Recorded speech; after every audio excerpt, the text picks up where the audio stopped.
하나님 말씀은 사도행전 24장 5절부터 21절까지, 사도행전 24장 5절로 21절 한 절씩 교독하도록 하겠습니다.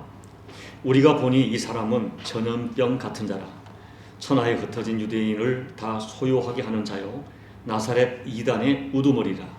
그가 또 성전을 더럽게 하려 함으로 우리가 잡았사오니 당신이 친히 그를 신문하시면 우리가 고발하는 이 모든 일을 아실 수 있나이다 하니, 유대인들도 이에 참가하여 이 말이 옳다 주장하며 총독이 바울에게 머리로 표시하여 말하라 하니, 그가 대답하되 당신이 여러 해 전부터 이 민족의 재판장 된 것을 내가 알고 내 사건에 대하여 기꺼이 변명하나이다.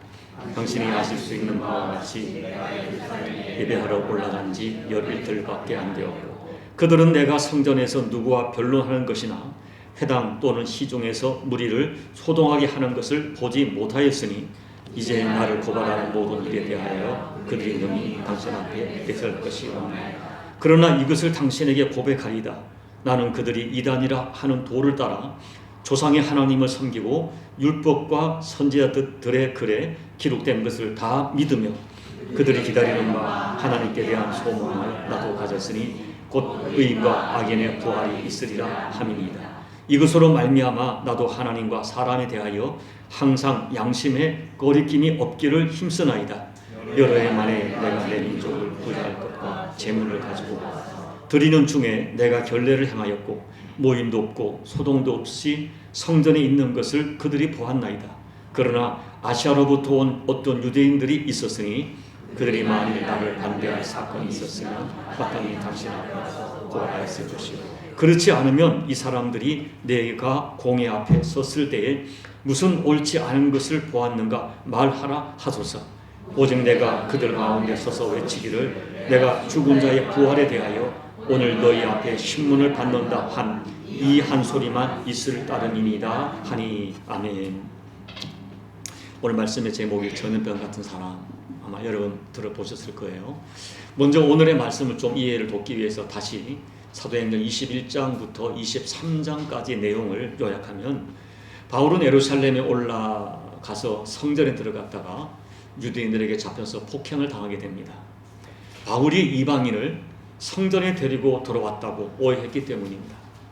소요가 벌어지자 로마 군대가 출동을 했고, 소요가 어느 정도 진정이 되자 바울은 천부장의 도움을 받아 유대인들에게 자기 변명을 하게 됩니다. 그러나 자기 변명은 이 바울의 내가 어떻게 예수를 만났는가에 대한 간증이었어요. 그렇지만 바울의 간증 또한, 간증을 듣던 유대인들이 소리를 지르면서 이런 사람은 세상에 없애버리자, 살려둘 자가 아니라 라고 소리를 지르고 옷을 벗어 던지고 소요를 일으키게 됩니다. 그래서 다시 천부장이 바울을 보호하여 로마 군대 영내로 데려갔고, 이튿날 다시 천부장이 사내들인 공회를 소집해서 바울을 그들 앞에 세워 다시 증언을 하게 되는데, 또다시 부활 문제로 소란이 일어나서 결국 로마 군대 영내로 다시 들어가게 됩니다. 이번에는 극렬 유대인들 40명이 바울을 죽이기 전에는 먹지도 않고 마시지도 않겠다고 동맹을 맺고 바울의 목숨을 노리고 매복을 하게 됩니다. 이 사실을 알게 된 로마의 천부장은 로마 시민권자인 바울을 보호하고자 한밤중에 470명의 로마 군인을 동원해서 바울을 로마 총독부가 있는 가이사라로 호송하게 되고, 바울은 가이사라의 감옥에 갇히게 됩니다. 이때부터 바울은 가이사라 감옥에서 미결수의 신분으로 2년을 보내게 됩니다. 그리고 그 2년 동안 3번의 재판을 받습니다. 오늘 본문, 이 첫 번째 재판이 오늘 본문 사도행전 24장의 벨릭스 총독 앞에서의 받는 재판입니다. 두 번째 재판이 사도행전 25장의 베스도 총독 앞에서의 재판입니다. 그리고 세 번째 재판은 사도행전 26장에 나오는 그 유명한 바울의 신앙 고백이 나오는 아그리빠 왕 앞에서의 재판을 받게 됩니다. 그런데 우리가 이 바울의 재판을 보면, 바울은 3번의 재판을 받는 현장에서 자기를 변명하는 것이 아니라 오직 내가 믿는 예수 그리스도를 증언합니다. 예수님께서 마태복음 10장 18절에서 하신 말씀 제가 읽어드립니다. 또 너희가 나로 말미암아 총독들과 임금들 앞에서 끌려가리니 이는 그들과 이방인들에게 증거가 되게 하려 하심이라. 이 말씀이 바울에게 그대로 성취돼요. 예수님 때문에 총독과 임금들 앞에 끌려가 증거를 하게 됩니다. 오늘 말씀은 첫 번째 재판에서 진행된 바울에 대한 고발과 그 고발에 대한 바울의 진술, 바울의 그 항변을 기록하고 있어요. 먼저 우리 사도행전 24장 1절을 함께 읽어봅니다. 닷새 후에 대제사장 아나니아가 어떤 장로들과 한 변호사 드둘로와 함께 내려와서 총독 앞에서 바울을 고발하니라. 대제사장이 또 장로들과 함께 공식적인 변호사를 세워서 바울을 고발했는데 그 제목이 세 가지였어요. 첫째는 전염병, 바울은 전염병 같은 사람이라 천하에 흩어진 유대인들에게 소요를 일으키는 그런 사람이라는 거예요. 두 번째는 나사렛 이단의 우두머리라는 것입니다. 이단의 우두머리다. 셋째, 성전을 더럽게 하려 했다는 것입니다. 그런데 여러분, 이 바울을 고발한 이 내용들을 역설적으로 해석하면 바울이 어떤 사람인가를 역설적으로 증거합니다. 오늘 이 첫 번째 재판을 받는 바울의 모습을 보면서 우리가 어떤 사람이 참된 그리스도인인가, 참된 그리스도인은 어떤 영성과 어떤 그 복음에 대한 그 어떤 믿음을 가지고 있는 사람인가를 한번 살펴보고자 합니다. 첫째, 참 그리스도인은 내가 믿는 복음을 확산시키는 사람입니다. 사도행전 24장 5절 한번 다시 읽어보겠습니다. 시작. 우리가 보니 이 사람은 전염병 같은 자라 천하에 흩어진 유대인을 다 소유하게 하는 자요 나사렛 이단의 우두머리라. 이 구절에서 전염병 같은 자, 소유하게 하는 자, 이 표현을 주목해 보세요. 이 표현은 바울이 전도 여행을 다니면서 복음을 전했는데 그 복음이 전염병처럼 급속하게 퍼지고 있다는 것을 강조한 것입니다. 어떤 영어 성경에서는 이 전염병을 패스트라고 번역했어요. 무서운 병이죠.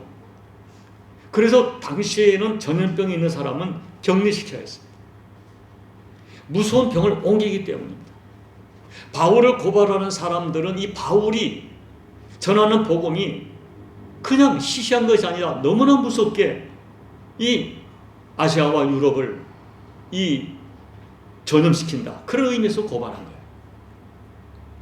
또 천하에 흩어진 유대인을 다 소유하게 하는 자라. 이 바울의 표현을 그들이 고발하는 표현을 보면 바울이 전한 복음이 당시 세상에 그 아시아와 유럽에 흩어져 있던 유대인들에게 얼마나 강력한 영향을 주고 있는지를 짐작할 수 있어요. 결국 이러한 바울이 두려운 것입니다. 그래서 바울을 감옥에 격리시키든지 아니면 바울을 죽여 없애야 한다는 것입니다. 그만큼 이 바울은 그가 믿는 예수님 때문에 당시의 사람들에게 무서운 영향을 주었던 사람이에요.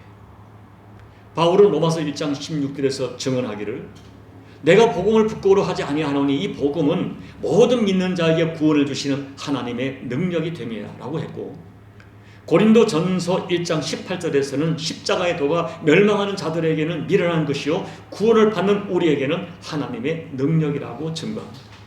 여기서 능력이란 말은 헬라어로 디나미스라고 해요. 이 디나미스라는 원어에서 헬라어에서 그 다이너마이트라고 하는 영어 단어가 파생됩니다. 여러분, 저는 군대에 있을 때 수류탄을 투척한 적이 있었어요. 제가 수류탄 투척하는 우리 부대 대표로 나간 적이 있었기 때문에 수류탄을 많이 투척해 봤어요. 이 수류탄은 내가 폭발시키는 것이 아닙니다. 수류탄 자체에 폭발하는 능력이 있어요. 다만 던지는 사람이 필요해요.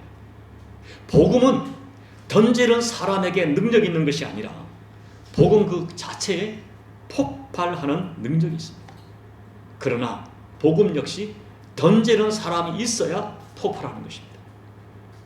우리가 믿는 이 복음, 십자가에도 예수님의 십자가의 복음만이 인류를 구원하고 인간을 구원하고 세상을 살리는 생명이요 디나미스입니다. 바울은 이 진실을 너무나 경험했기 때문에 가만히 있을 수가 없었어요. 그래서 가는 곳마다 복음을 던지고 가는 곳마다 예수님을 전했습니다. 내가 만난 예수님을 전했습니다. 그래서 유대인 사회가 이 바울 때문에 소요가 일어나고 복음을 들은 사람들이 변화가 일어나고 교회가 세워지고 하는 엄청난 역사가 일어난 것입니다. 사랑하는 여러분, 오늘 우리는 어떻습니까? 나는 내가 믿는 복음과 내가 믿는 예수님이 나를 통하여 주변에 영향을 끼치고 있는가? 내가 분명히 예수를 믿고 있는데, 내가 복음을 진리로 믿고 있는데 나를 통하여서는 아무런 역사가 일어나지 않고 있다면 이것을 어떻게 설명해야 할까요? 어쩌면 내가 아직 복음으로 변화되지 못한 사람이든지, 아니면 복음을 나 혼자 누리고 전하지 못하는 영적으로 비겁한 침묵 속에 살아가는 사람이든지 둘 중에 하나일 것입니다. 여러분, 오늘 내가 믿는 이 복음이 1세기 바울과 그 당시 성도들에게 전해진 복음과 동일한 복음이라면 그 복음은 동일하게 역사할 것입니다. 이 복음에 담겨진 생명의 씨, 생명의 능력을 내가 믿음으로 던지고 믿음으로 전할 때 사람들에게 전염병처럼 옮겨지는 생명의 역사가 일어날 것입니다. 복음은 그 자체에 생명이 담겨있고 능력이 담겨 있습니다. 우리는 다만 믿음으로 던지는 것입니다. 믿음으로 던져서 우리 주변에 내가 믿음으로 던질 때 던지는 그 현장에 나도 모르게, 나도 몰랐는데, 내가 기대하지 않았는데 거룩한 소요가 일어나는 것입니다. 오늘 사도행전이 보여주는 1세기 그리스도인들, 그들의 정체성이 뭐예요? 복음을 전염시키는 사람들입니다. 소망하기는 저와 여러분이 복음을 전염시키는 사람으로서의 정체성을 회복하시기를 예수님 이름으로 축복합니다. 두 번째, 참 그리스도인은 예수 그리스도 중심의 인생을 사는 사람들입니다. 5절을 보면 바울을 고소한 내용이 나사렛 이단의 우두머리라는 거예요.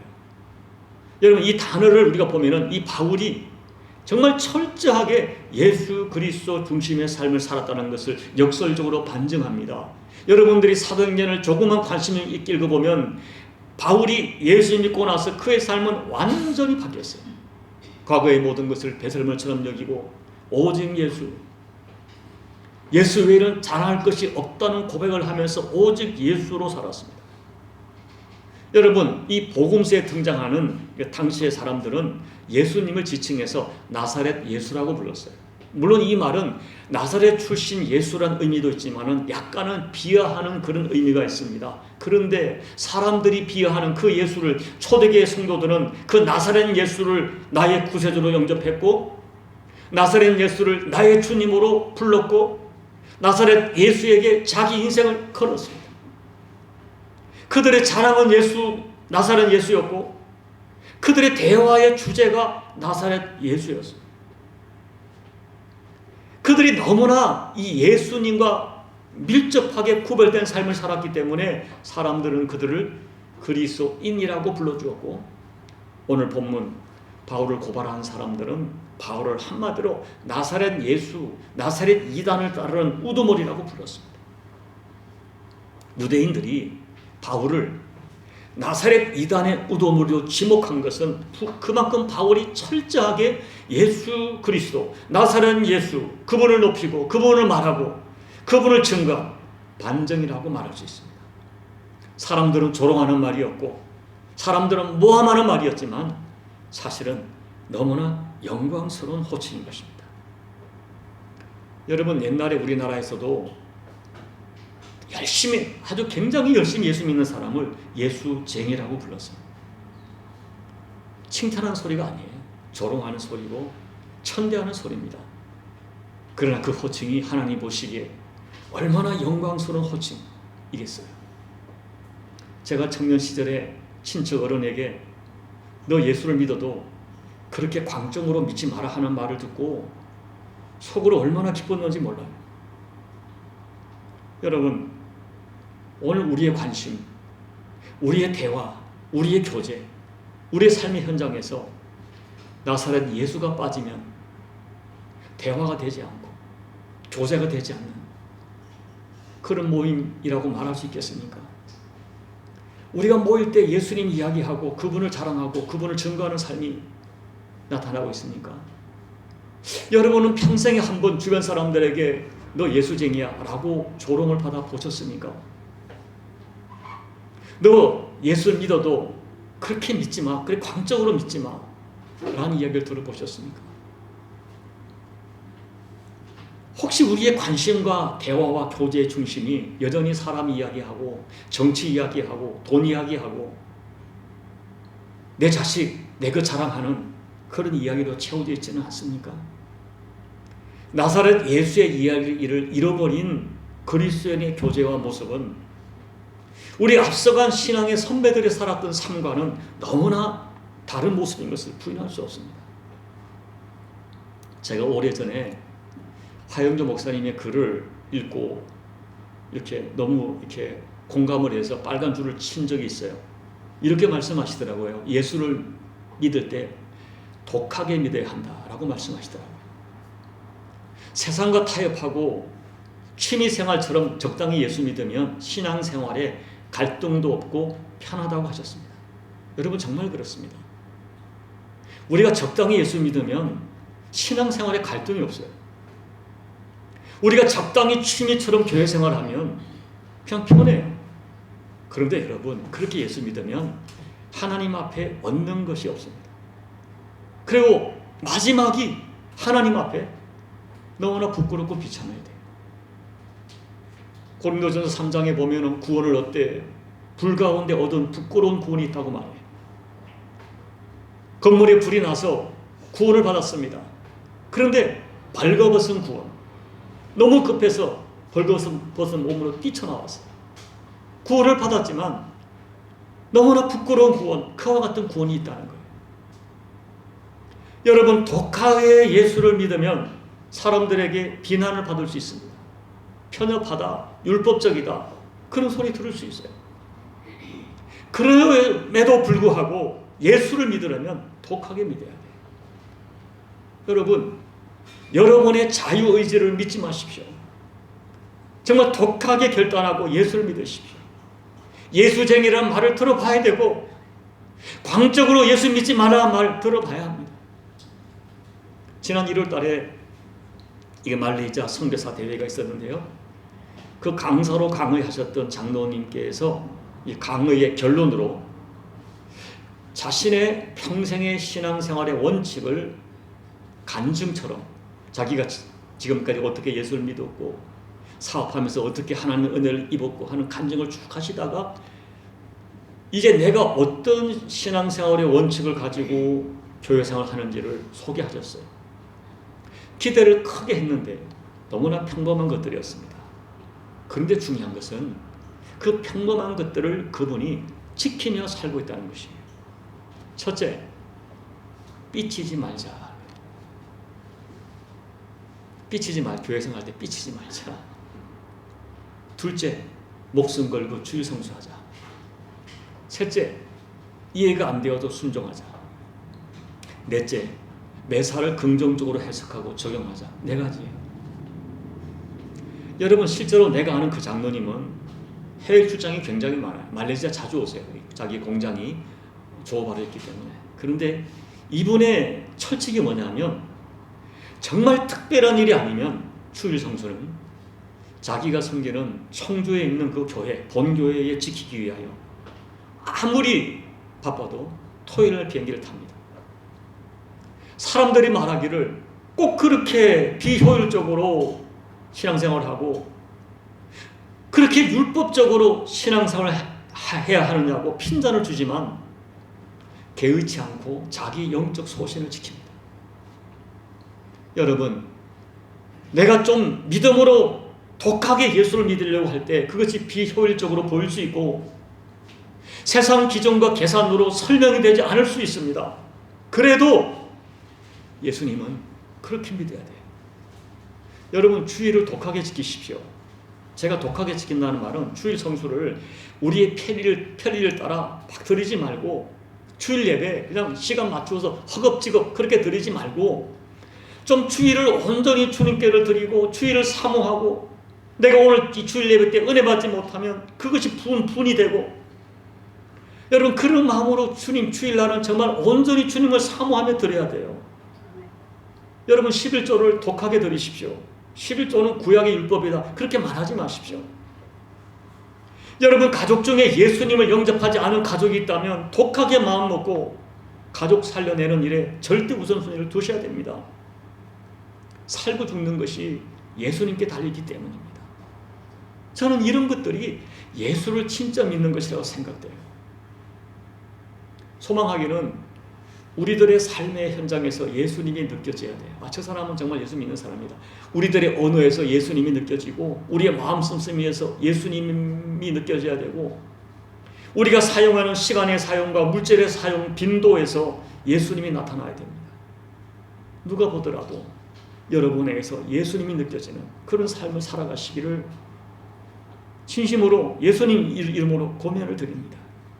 세 번째, 참 그리스도인은 그가 믿는 복음에 대한 확신을 가지고 살아가는 사람입니다. 사도행전 24장 21절 함께 읽겠습니다. 시작. 오직 내가 그를 가운데 서서 외치기를 내가 죽은 자의 부활에 대하여 오늘 너희 앞에 신문을 받는다 한 이 한 소리만 있을 따름이니이다 하니, 바울은 자기를 고발하는 죄목들이 자기를 고발한 진짜 의도가 아니라고 조목조목 반박합니다. 그리고 자기를 고발한 진짜 이유는 다름 아닌 바울이 그들에게 죽은 자의 부활을 전했기 때문이라고 증언합니다. 여러분, 이 바울에게 이 부활하신 예수님은 부인할 수 없는 생생한 체험이었어요. 바울에게 예수님의 부활은 이론이 아니었습니다. 체험했습니다. 그가 직접 부활하신 예수님을 만났고 그 예수님의 음성을 들었습니다. 그렇기 때문에 바울에게 있어서 부활은 이야기가 아니에요. 부인할 수 없는 체험이었고, 그래서 자기 인생을 거는 절대 신앙이었어요. 바울은 예수님의 부활만 믿은 것이 아니라 예수님처럼 나도 부활할 것을 진짜 믿었어요. 그리고 믿는 자들의 부활만이 아니라 불신자들, 예수님을 믿지 않는 불신자들의 심판의 부활도 믿었어요. 사도행전 24장 15절 말씀 제가 읽어드립니다. 그들이 기다리는 바 하나님께 대한 소망을 나도 가졌으니 곧 의인과 악인의 부활이 있으리라 함이니이다. 요한복음 15장 28절 29절 예수님의 말씀 같이 읽습니다. 이를 놀랍게 여기지 말라. 무덤 속에 있는 자가 다 그의 음성을 들을 때가 오나니 선한 일 행한 자는 생명의 부활로, 악한 일 행한 자는 심판의 부활로 나오리라. 다시 말씀드립니다. 바울은 예수님의 부활을 믿었지만 자기의 부활도 믿었어요. 믿는 자의 부활만 믿은 것이 아니라 믿지 않는 자들이 받을 심판의 부활도 믿었어요. 그래서 가만히 있을 수가 없었어요. 왜냐하면 살고 죽는 것이 예수께 달려있기 때문입니다. 저들에게 예수님 전하지 않으면 저들 모두가 심판의 부활을 받기 때문입니다. 그래서 온 세상에 다니면서 부활하신 예수님 전했고 심판의 부활도 전하면서 회개하고 예수님 영접하기를 전파했어요. 여러분, 역사적 진술에 의하면 오늘 바울을 재판하는 벨릭스 총독은 매우 불의한 총독이었어요. 그는 로마 황제 클라우디오 황제의 총애를 얻은 동생 덕분에 유대의 총독이 되었습니다. 그는 난폭하고 부패한 관리였어요. 벨릭스는 3번 결혼했는데 24절에 소개된 그의 아내 두루실라도 유대 여자인데요, 남의 아내를 미혹해서 빼앗았어요. 그리고 26절을 보시면 바울에게 돈을 받을까 바라면서 자꾸 바울을 불러내는 거예요. 그리고 바울이 죄가 없음을 알고도 2년을 억류하여 두었던 사람입니다. 그 벨리스 총독이 어떤 사람인 것을 바울은 알았어요. 그래서 바울은 그 벨리스 총독과 그 아내에게 이 사람들은 돈을 받을까 하고 불러냈는데 바울은 그들에게 그가 믿는 예수 그리스도와 장차올 심판을 전파합니다. 자, 24절 25절을 제가 읽어드릴게요. 수일 후에 벨릭스가 그 아내 유다 여자 두루실라와 함께 와서 바울을 불러 그리스도 예수 믿는 도를 듣거늘 바울이 의와 절제와 장차오는 심판을 강론하니 벨릭스가 두려워하여 대답하되 지금은 가라. 내가 틈이 있으면 너를 부르리라 하고. 바울은 자기가 믿는 복음에 자기 인생을 걸었어요. 자기가 믿는 복음의 핵심인 부활과 심판을 진짜 믿었기 때문에 자기를 재판하는 재판장에게 목숨을 두려워하지 않고 예수님과 부활과 심판을 전파했어요. 여러분, 부인할 수 없는 진실이 이거예요. 내가 믿는 신앙은 내 삶에 반드시 나타나게 되어 있습니다. 바울은 자기가 믿는 진리를 외치기만 한 것이 아니라 그가 외친 진리에 실제로 자기 인생을 걸었어요. 바울이 주목하는 것은 이 땅이 아니었습니다. 보이지 않는 영원한 하나님 나라였어요. 고린도후서 4장 18절 우리가 주목하는 것은 보이는 것이 아니요 보이지 않는 것이니 보이는 것은 잠깐이요 보이지 않는 것은 영원함이라. 바울은 진짜 부활을 믿었고 영생을 믿었고 천국을 믿었어요. 심판을 믿었어요. 그리고 그 믿는 바 그 복음에 자기 인생을 걸었어요. 여러분, 오늘 바울을 고발하는 고발한 사람들의 고발은 어떤 면에서는 진실이었어요. 어떤 면입니까? 바울은 진짜 예수 전염병을 일으키는 거룩한 바이러스 같은 사람이었고, 바울은 진심으로 나사렛 예수 그 사람의 우두머리였어요. 이제 말씀을 마칩니다. 재판받는 바울의 모습을 보면 이것은 죄인의 모습이 아니라 증인의 모습이고 영적 거인의 모습이에요. 여러분, 오늘 저와 여러분, 저를 포함한 우리 모두에게 절실하게 필요한 것이 무엇일까요? 내가 믿는 복음이, 내가 믿는 진리가, 내가 믿는 예수님이 부족하더라도, 연약하더라도 내 인생에 나타나야 하는 거예요. 그래서 저 사람은 정말 예수 믿는 사람이구나. 우리에게서 예수님이 조금이라도 느껴지고 예수님 냄새가 조금이라도 났으면 좋겠어요. 우리들의 대화에 예수님 이야기가 많아지고, 내가 어떻게 하면 주님이 기뻐하는 일을 할 수 있을까? 우리 교회가, 우리 생각에 예수님에 대한 생각이 많았으면 좋겠어요. 내가 예수님을 정말 사랑하기 때문에 그 예수님을 자랑할 뿐 아니라 예수님만이 생명임을 믿기 때문에 이 예수님을 전하지 않으면 견딜 수 없는 마음이 되었으면 좋겠어요. 나 같은 죄인을 구원하시려고 십자가에서 그 이해할 수 없는 어마어마한 사랑을 베푸신 주님을 생각하면서 우리도 부족하지만 서로에게 사랑을 전하며 살았으면 좋겠어요. 그래서 저와 여러분이 주변 사람에게 일생에 단 한 번이라도 너 예수쟁이지 하는 말을 들어보고, 너 예수를 그렇게 광적으로 믿지 말라는 말을 한 번은 들어봤으면 좋겠어요. 너 예수 전염시키는 바이러스 같다, 이런 영광스러운 말을 들어보았으면 좋겠습니다. 저와 여러분이 믿는 예수님이 나의 삶에 구체적으로 나타나는 그런 증거가 있는 삶을 꼭 살아내시기를 예수님 이름으로 축복합니다. 아멘. 우리 함께 오늘 말씀을 생각하면서 기도하겠습니다. 자, 너 예수 전염병 환자다. 이 말을 들을 수 있으면 얼마나 좋을까요? 이 설교를 준비하면서 제가 스스로 부끄러웠어요. 여러분, 정말 우리는 내가 예수님을 진리라고 믿고 있고 생명이라고 믿고 있고 우리가 영생을 믿고 있고 다 믿고 있지만, 정말 믿고 있는데 이 엄청난 복음인데 우리가 잘 전하지 못하고 살아갑니다. 오늘 말씀을 생각하면서 재판석 상에서도 예수 전했고, 자기를 불러낸 그 총독에게 의와 절제와 하나님 나라 심판을 전했던 바울 같은 믿음을 달라고 기도합시다. 그래서 하나님, 저도 너 예수쟁이지, 너 예수 믿지, 이런 얘기를 주변에 들으며 살 수 있고 나를 통하여 주변에 어떤 모습으로든 영향을 끼치는 삶을 살아낼 수 있도록, 내가 믿는 복음이 진리임을 나의 삶을 통하여 증언할 수 있도록 우리 함께 오늘 말씀을 생각하면서 이 시간 기도하며 나가시겠습니다. 기도하겠습니다. 아버지 하나님, 고맙고 감사합니다. 오늘 말씀을 통하여 저희가 다시 한번 자신을 돌아봅니다.